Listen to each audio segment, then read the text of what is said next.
You may have a community for your brand already, or you may be thinking of creating a community. There's a lot of reasons companies create and build and nurture communities. Your community can include your customers, colleagues, employees, other experts. It's people with shared interest around some type of topic. Ted Ning is here with me today, and he's going to tell us about his experience building communities, including his current Forum for Naturals community that's built for one of two audiences. He has a segment that's for CMOs and leaders in the naturals category, or a second, which is for sustainability leaders in the naturals category. As the founder of Forum for Naturals, Ted brings together marketers of emerging CPG brands, which stands for consumer packaged goods, frequently purchased items that get used up by consumers. Think like food and beverages and personal care products, cleaning products, things like that. He also serves on several boards promoting wellness, sustainability, and micro enterprises, and has been an executive for a variety of startups and associations. Ted's best known perhaps for leading LOHAS, Lifestyles of Health and Sustainability, LOHAS, a conference, magazine, and website dedicated to understanding the conscious consumer. Welcome to Marketing with Empathy, where we help marketers and business professionals create content that drives better business results, content that attracts and engages new and existing customers. How? By planning content through an empathy lens, positioning your customer as the hero and you and your brand as the guide that they want to buy from because you get them. I'm your host, Sarah Panus, and I understand how hard it is to juggle all the demands coming at you. As a content strategist and certified story brand guide, I have more than 20 years of experience creating winning content plans for brands of all sizes, including Sleep Number, Starbucks, Nestle Waters, Lindt Chocolate, SheFit, and numerous mid and small size businesses, helping drive millions of engagements and sales each year. And this podcast is in the top 5% of all podcasts thanks to your support. So let's hear from today's sponsors and then jump right into my conversation with Ted Ning about building communities, learnings, mistakes, and advice that you can learn to incorporate into your own existing communities or new communities you're thinking of building. Raise the rudders! Raise the sails! Raise the sails! Captain, an unidentified ship is approaching. Over. Roger. Wait, is that an enterprise sales solution? Reach sales professionals, not professional sailors. With LinkedIn ads, you can target the right people by industry, job title, and more to reach the professionals who are more likely to find your ad relevant. Plus, with 1 billion members on LinkedIn, that means you'll have access to 130 million decision makers and 10 million C-level executives. That's a lot of millions of the right people. Get started today and see how you can reach the right buyers with LinkedIn's enhanced targeting tools. We'll even give you a $100 credit on your next campaign. Go to linkedin.com/MPN to claim your credit. That's linkedin.com/MPN. linkedin.com/MPN. Terms and conditions apply.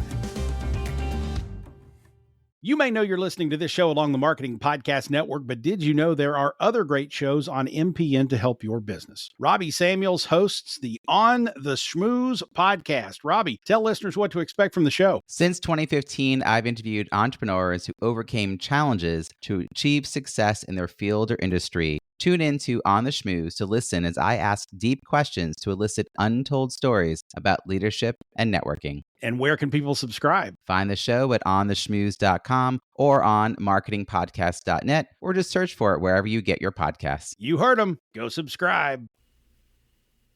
Ted, start us off by telling us about the community you've grown called Forum for Naturals. Sure. It's not something that I woke up and said, hey, I have this idea, this epiphany. It wasn't anything like that. It hardly ever is for me. But this was something that was really created out of COVID. And it was something that I had an event that I was part of running in Boulder. And it was basically a small event for emerging brands in the natural food space to better understand omni-channel marketing. And I brought in Facebook and Amazon and Google, all to open their black boxes to the emerging brand groups of marketers who were there to just better understand. And was starting to get traction. We're starting to get some people interested and some media attention and such. And then we also did this in California, in San Francisco too. So started doing that, and then COVID came along and kicked everything to the curb. So that was the end of that. But I did stay in touch with a lot of the attendees who were part of the group or part of the event, and just checking in, just to say how are things going in this crazy time. This is when we were wiping our potato chip bags and sterilizing our car keys, if everyone remembers that. But people were freaking out, and they were saying, "Oh my gosh, I have no e-com platform. I'm only in brick and mortar. So what do I do? I can't sell my product." Or other people on the opposite were saying, "Oh my gosh, my online store is totally sold out because everyone's pantering up. What do I do?" And then there's other people who are just saying, "Hey, I'm trying to understand this Google Meet, Zoom, digital platform screen with my kid, my dog, and my spouse and my face all these times. What do I do? Because I'm trying to manage my team." So it was a lot of people just trying to understand and figure out things. And rather than doing it alone, I just said, well, why don't we get together and just talk about these, what's going on, see if we can help each other out. And with that, that was a small group in the local area of Boulder, and it slowly evolved. And just me listening and understanding what people were faced up against, and also just having cathartic moments for all of us in terms of just general therapy sessions and marketing. And now it's been evolved to be much more strategic, and now it's brands that are across the Americas, in Canada, the US, and even South America. So it's pretty exciting. And it's brands across the Americas in the natural space, and generally they're CMOs or fractional CMOs, right? So we meet monthly, and we meet online on Zoom, and members, it's basically for the brand team, headed usually by the CMO, the VP, even the chief growth officer, sometimes even the CEO. And then we have provided different offerings, ranging from a shared drive of resources that have been archived and co-created, to lunch and learn presentations that are every week from member vetted agencies, or even case studies of different members, or also e-com discussions that we have once a month there.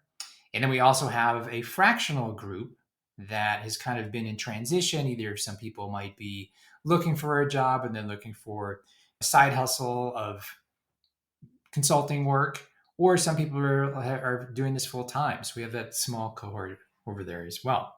So it's kind of morphing all the time and changing in all different kinds of ways, which is a lot of fun though. It keeps me on my toes. And then we also have a sustainability group as well. So it's marketing and sustainability groups.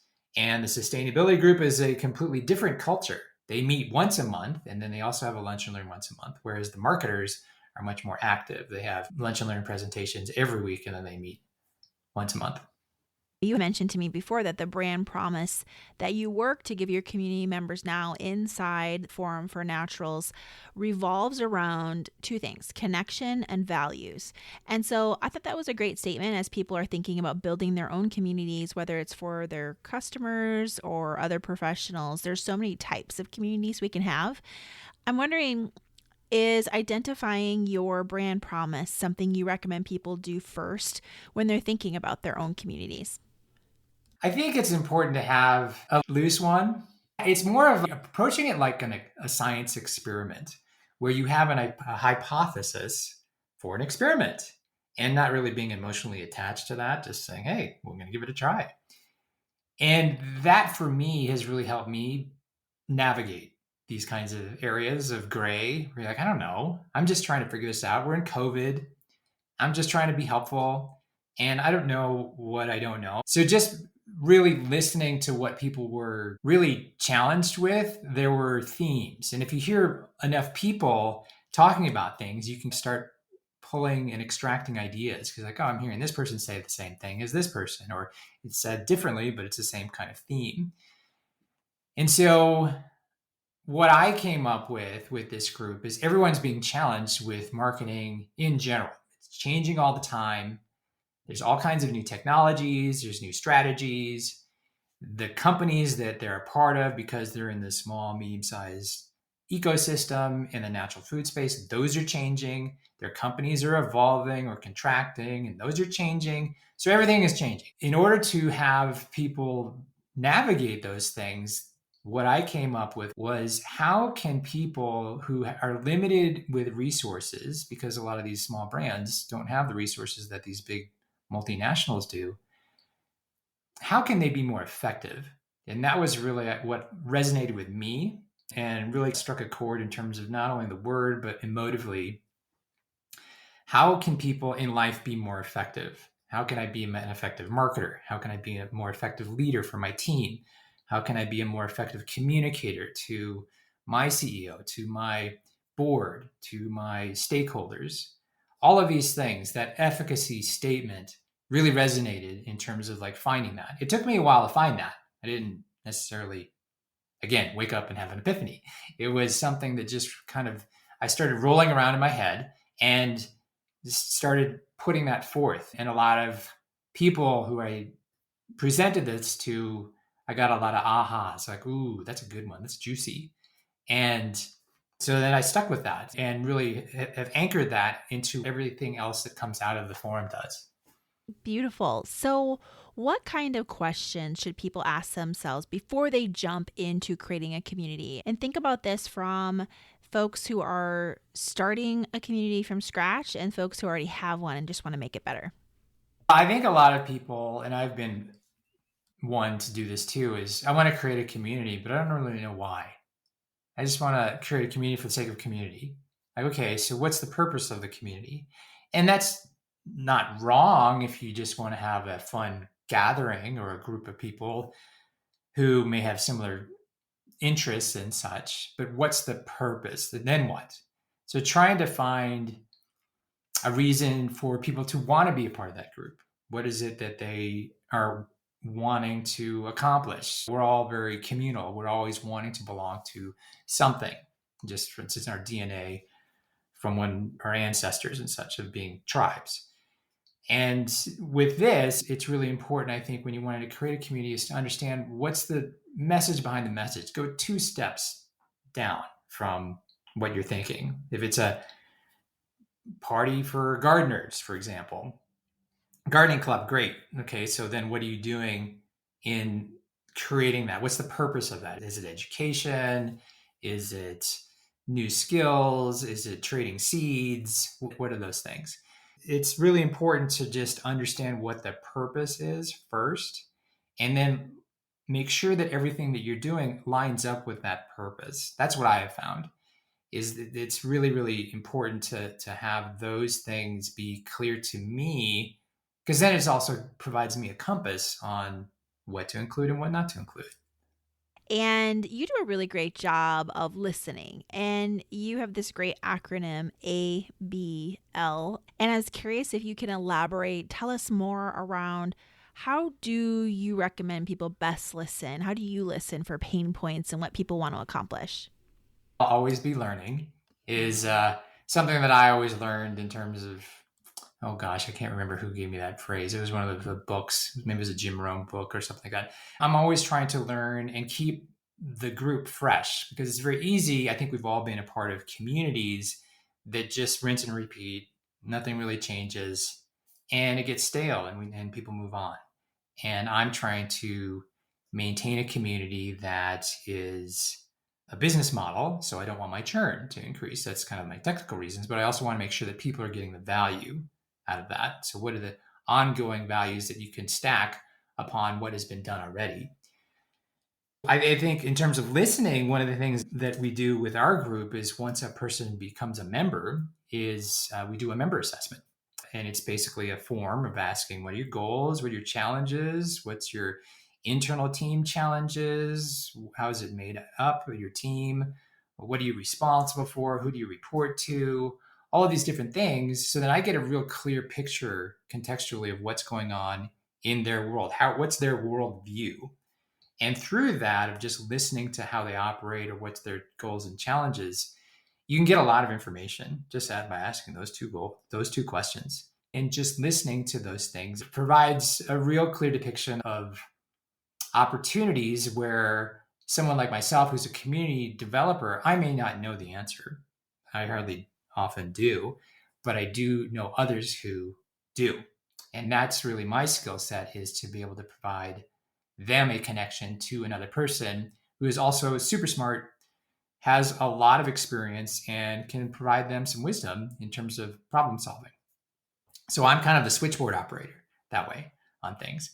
And I encourage that with other people, to ask questions to the group to then get their answers really quickly. And that's a benefit of the group, is they're able to send out a message to the group, and they've got a whole network now of people. Very smart to do that intake assessment. And I think so key, everyone listening, if you have a community and you're not taking advantage of hearing from your actual members and the people, or the people you want to be in it, you're missing out. There's so many ways you can do that.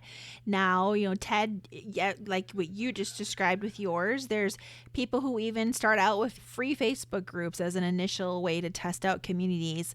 There's questions you can preload into Facebook to everyone before they can join. There's free survey tools you can use to send out. I use Jot form for mine to communities and my groups and my online courses to be able to understand more from people. Take advantage of all these things, people.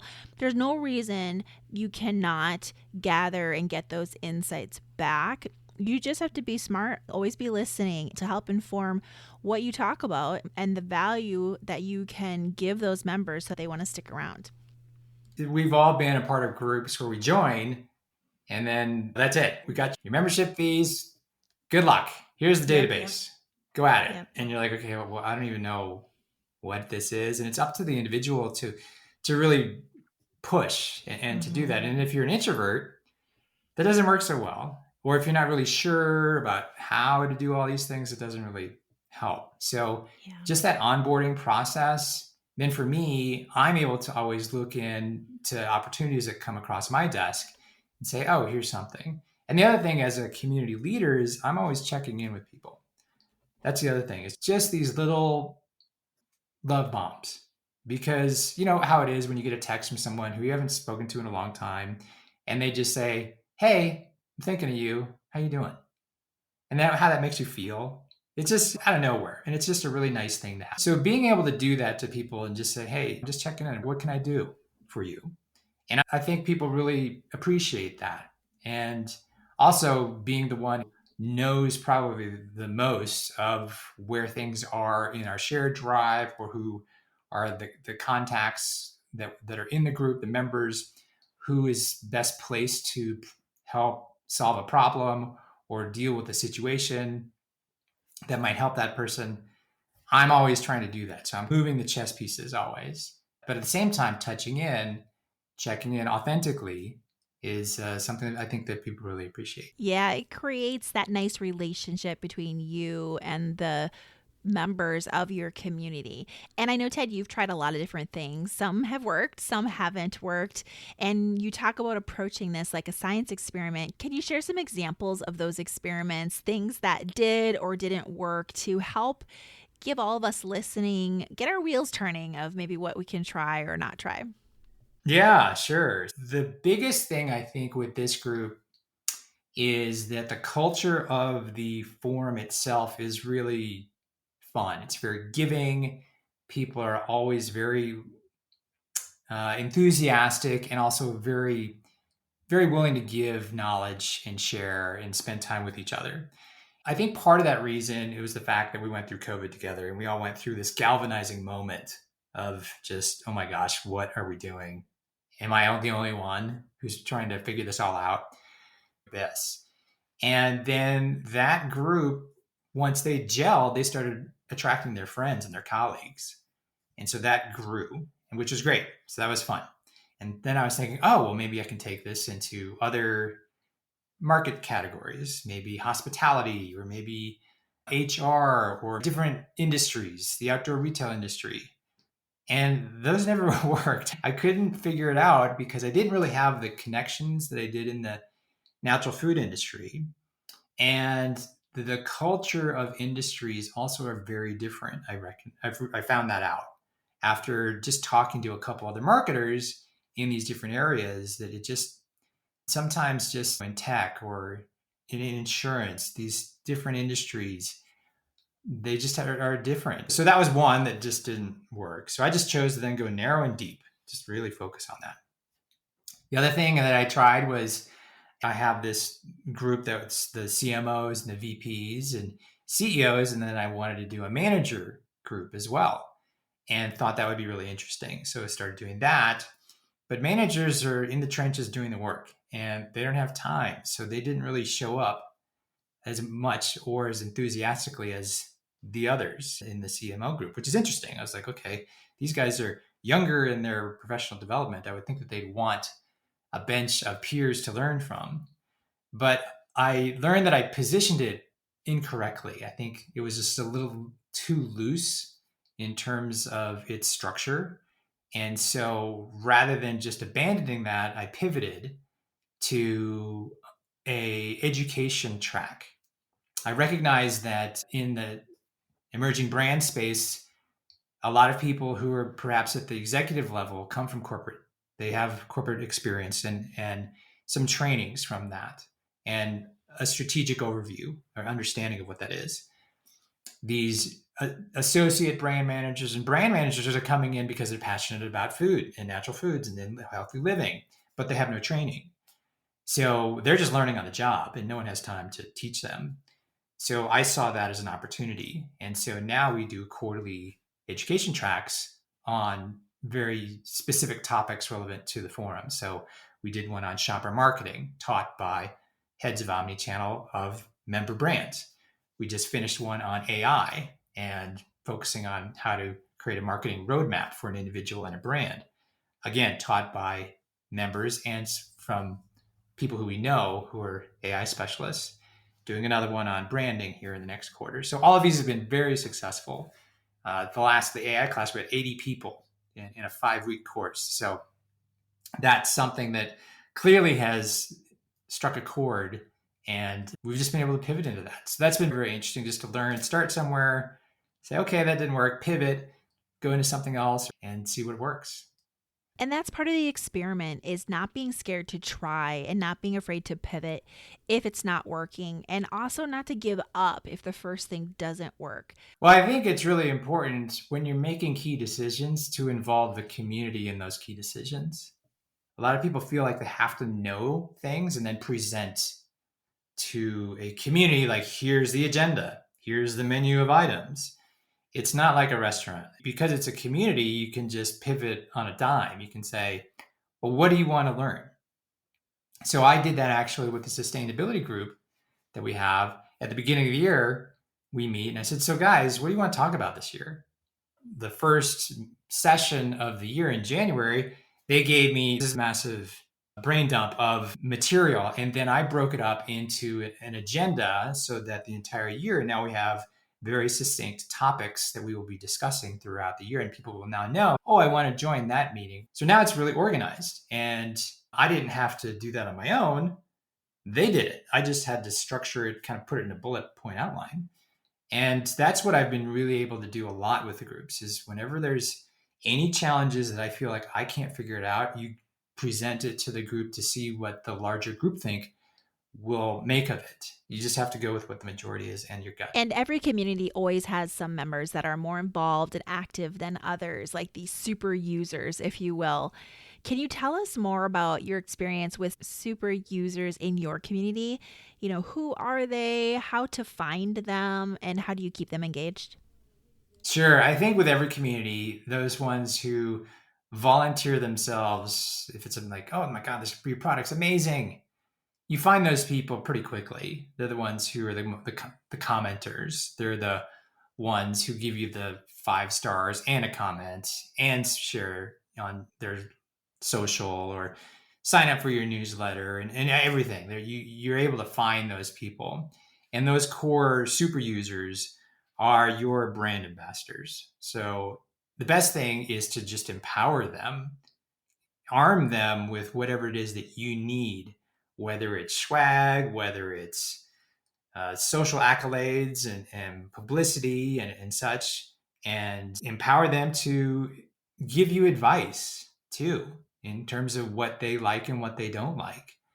I've done that where I have an advisory board of members. So that's my little incubator of what I'm thinking. And they give me advice. I'm thinking like, okay, so I'm thinking about these events, these in-person events. What do you think? And like, well, why don't you just ask people? I'm like, oh, duh. So that's how I got that answer. Or I'm thinking about this. What do you think? And so being able to empower them, and then for them to see their feedback be implemented is such a big benefit.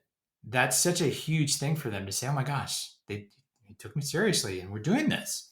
One person was like, it'd be really nice to have virtual coffees with each other once a month. And then I get to know different people in the group much more, more quickly and deeply. I was like, that's a great idea. So we just, every month we set up a spreadsheet or an application form, and then we match people, and they have virtual coffees now. So that's another way to just further enhance the connection in the community of the group.